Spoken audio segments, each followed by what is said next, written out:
Bismillahirrahmanirrahim. Assalamualaikum warahmatullahi wabarakatuh. Selamat malam, salam budaya. Pada malam ini kami berada di Kopi Hati, kopi dari hati, yang mana ini bukan endorse. Nah, dengan narasumber atau orang-orang yang sama yang akan membahas tentang masalah keperempuanan. Yang kemarin mungkin kita membahas tentang topik atau isu magis, tapi tetap ini aja kita tidak terlepas daripada itu. Di sini ada Kang Aris selaku sejarawan juga dan Kang Devi juga pemerhati sejarah, bahkan disebut juga sejarawan. Nah, pertanyaan pertama kepada Kang Aris terkait masalah perempuan sakti di Banten. Kalau kita berbicara laki-laki kan sudah banyak mungkin ya, tapi ketika berbicara perempuan, nah ini hal yang sangat unik untuk dibahas. Dan menurut pandangan Kang Aris, bagaimana sih perempuan sakti yang ada di Banten itu, bagaimana sejarah historinya?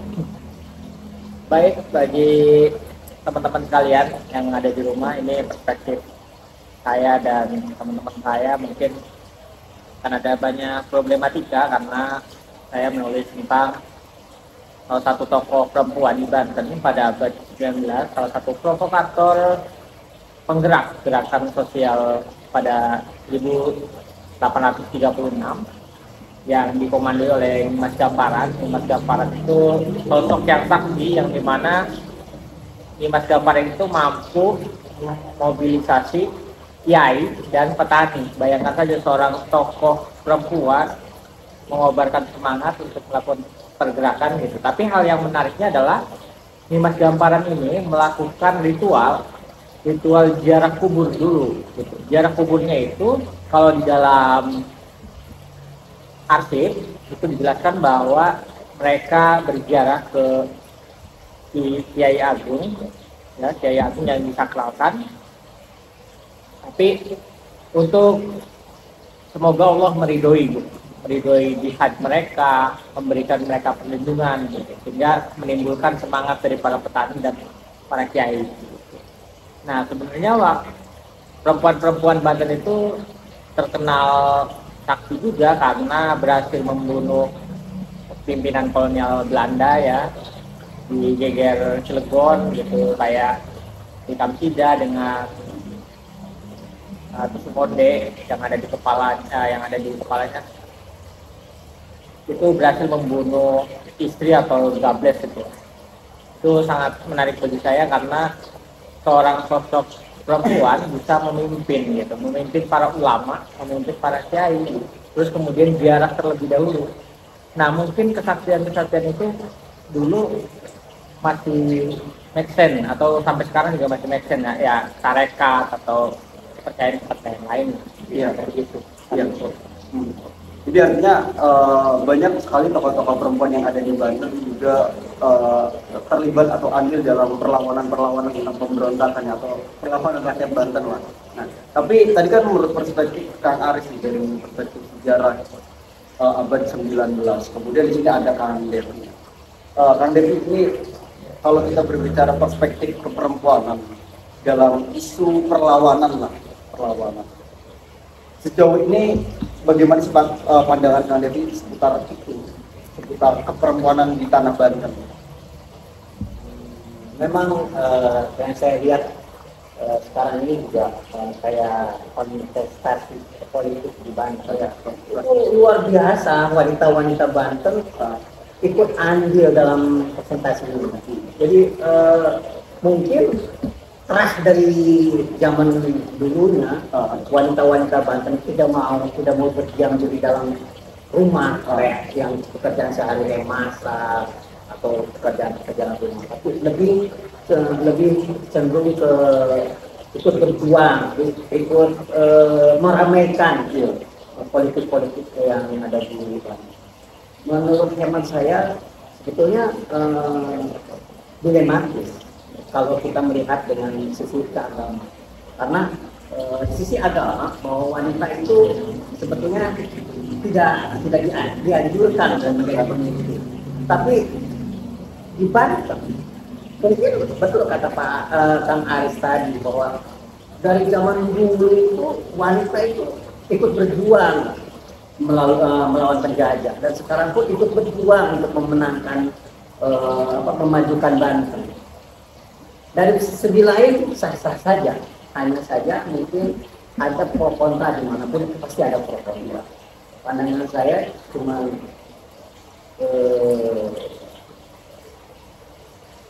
terserah ke masyarakat aja.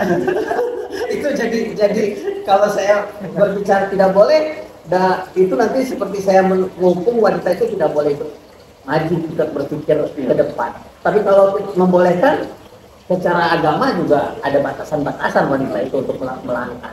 Jadi it's okay. Ya, menarik sekali ketika dua perspektif ini disatukan.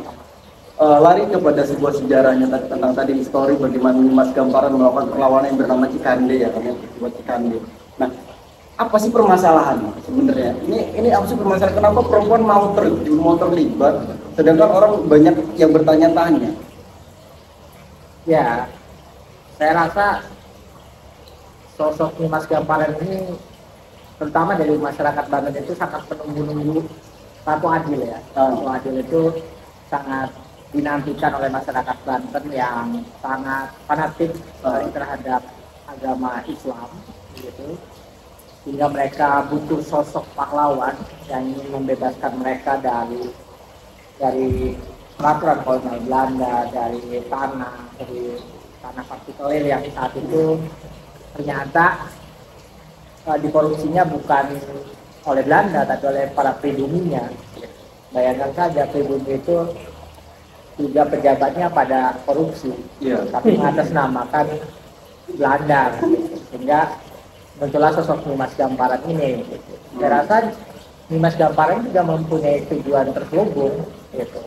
Tujuan terselubungnya itu Nimas Gamparan itu ingin menaikkan sosok sultan yang sudah lama dihapuskan, ingin mencoba untuk mendirikan kesultanan baru dengan sosok sultan yang baru, dan itu ditunjuk oleh Nimas Gamparan itu. Kalau mereka berhasil, nyatanya memang awalnya dari 200 orang, kemudian berhasil menguasai sebagian Cikande dan sampai mengibarkan bendera di rumahnya asisten presiden, gitu. Sehingga dari situ mulai itu masyarakat ikut bergabung sampai 1.000 atau 2.000 orang lah yang itu para petani. Mereka percaya bahwa Nimas Gamparan ini sosok yang sakti. Tapi yang membuat saya bingung itu kenapa Nimas Gamparan tidak sejarahnya tidak membludak besar. Sedangkan yang tadi saya dapat gambaran dari ceritanya Kang Aris bahwa hebat sekali Nimas Gamparan itu. Tapi kok sejarahnya tidak seperti terkikis atau hilang. Iya. Nah, itu kemana? Ya saya rasa adanya ini ya, patriarki yang akhirnya perempuan itu selalu menjadi bawahan sosok lelaki.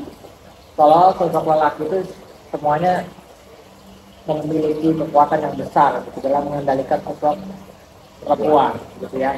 Tapi kali ini juga dari pergundikan, dari sebenarnya perempuan juga memiliki peran. Gitu. Yang saya katakan tadi, Geger Cilegon itu malah yang ambil alih itu yang membunuh malah tidak juga. Gitu. Walaupun di masyarakat kan tidak ada Islam nggak boleh tuh umat Islam main bunuh-bunuh aja lah. Ini kan zamannya perang gitu ya, jihad. Mana ada orang kita disiksa tidak nggak melawan, kan nggak fair juga, kita akan mati konyol sekarang. Nah ini Mas Gamparan ini merupakan sosok yang menurut saya dianggap sakti oleh para petani itu ya, karena memiliki karisma yang luar biasa gitu. Contoh kalau misalkan Atut ya, ada sosok siapa di belakang gitu. Nah Nimas Gamparan juga ada sosok siapa di belakang. Nah Nimas Gamparan itu menurut saya keturunan dari orang penting, tokoh penting, bukan orang sembarangan ya, bukan orang sembarangan. Sama yang menang sekarang perempuan di belakang itu pasti ada kayak Jawara, dari keluarga Jawara dan sebagainya. Akhirnya masyarakat yang terkenal dengan Jawaranya tunduk gitu ya, dan sebagainya. Bahkan hal yang lebih menarik, ritual yang dilakukan oleh Dimas Gamparan dulu sampai sekarang juga masih. Contoh kita malam Jumat Kliwon, ya kalau mau silakan saksikan saja di Keraton Trotoar. Banyak wanita, bapak-bapak, ibu-ibu yang merendam di situ dari jam 1 sampai jam 3 itu hanya untuk menang caleg gitu. Atau hanya untuk supaya awet muda. Ya. Dan saya juga pernah mendengar ada di Ujung Kulon orang-orang yang ingin menjadi menang dalam kontestasi politik, dia melakukan hal-hal yang di luar nalar. Iya.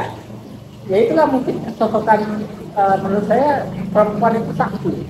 Saktinya itu ketika perempuan memimpin itu laki-laki itu kalah kabur. Kalah kaburnya apa? Kalah kaburnya itu tergoda akan Ya pasti dia akan tergoda dengan laki-laki lain. Ya. Pasti dengan perempuan yang akan membuat akalnya itu hilang. Jadi karena perempuannya. Tapi ini semakin mengerucut ya pembahasannya. Sebenarnya tokoh-tokoh perempuan tidak hanya ada di Banten aja ya kan? Ya. Kita akan berbicara malah Hayati pun luar biasa. Dia bisa memenggal siapa kepalanya siapa itu Cornelis Dahutmar. Cornelis Dahutmar. Kemudian Nyadin ya kan. Ternyata banyak ya kan. Banyak. Tapi kan ini tadi kita berbicara kan dari sudut pandang sejarah Banten yang tadi terkait Dimas Gamparan, terus dari perspektifnya Kang Devi juga kita lari kepada emansipasi wanita, ya kan? Bagaimana sih menurut Kang Devi terkait emansipasi wanita dan kesetaraan gender nih? Iya masalah ini ya kan. Artinya kita harus ada edukasinya lah ke situ, Bang. saya bingung untuk berdiri di mana. Berdiri di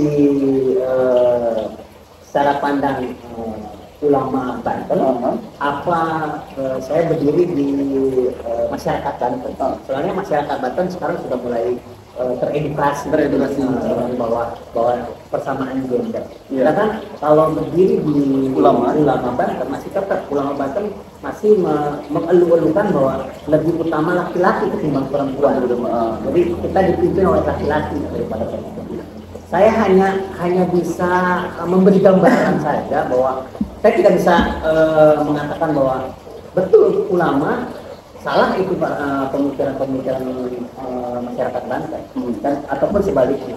Saya hanya memberi gambaran itu untuk mencerdaskan soal masyarakat Banten bahwa di Banten itu ada pemikiran dualisme pemikiran untuk pemimpin seorang wanita. Walaupun pada kenyataannya yang Kang Aris katakan bahwa wanita zaman dulu juga udah kalah hebat berjuang sama dengan laki-laki gitu.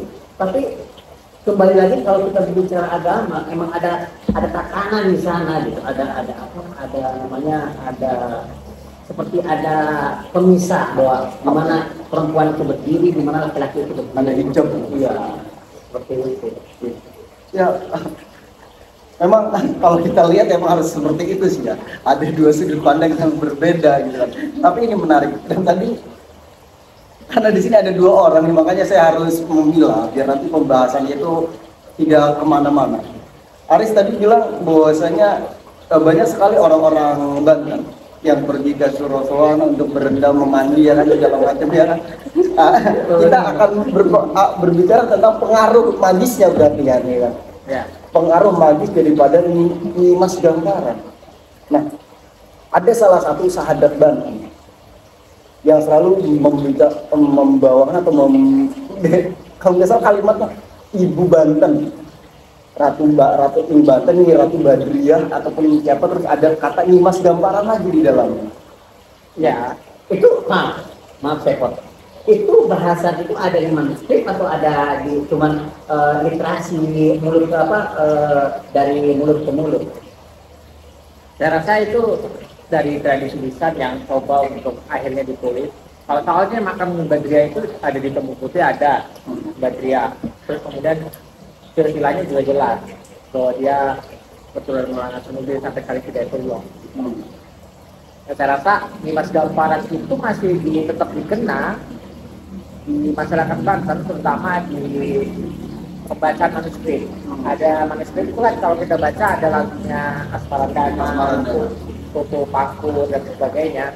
Nah, Asmarandana ini kalau di Kepurén itu katanya mulut Dimas Gamparan yang sering dilakukan disenandungkan di luar bumi